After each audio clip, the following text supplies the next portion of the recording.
سارا، سارا عربی زبان کا لفظ ہے، اس کے معنی ہے سرایت کرنے والی، خالص، بہترین، بادشاہ کی بیٹی۔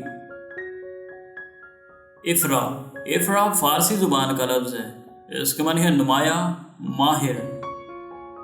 زہرا، زہرا عربی زبان کا لفظ ہے، اس کے معنی ہے مدد کرنے والی، دوست، ہمدرد۔ علیزہ، علیزہ عربی زبان کا لفظ ہے، اس کے معنی ہے خوشی، شادمانی، مسرت۔ کنزا، کنزا عربی زبان کا لفظ ہے، اس کے معنی ہے خزانہ رکھنے والی۔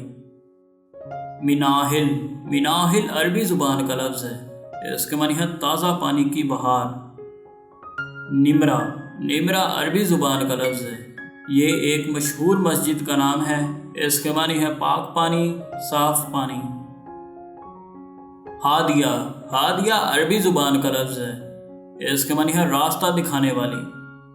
امید ہے کہ آپ کو ویڈیو پسند آئی ہوگی۔ اسی طرح کی مزید معلوماتی ویڈیوز کو دیکھتے رہنے کے لیے ہمارے چینل کو ضرور سبسکرائب کریں۔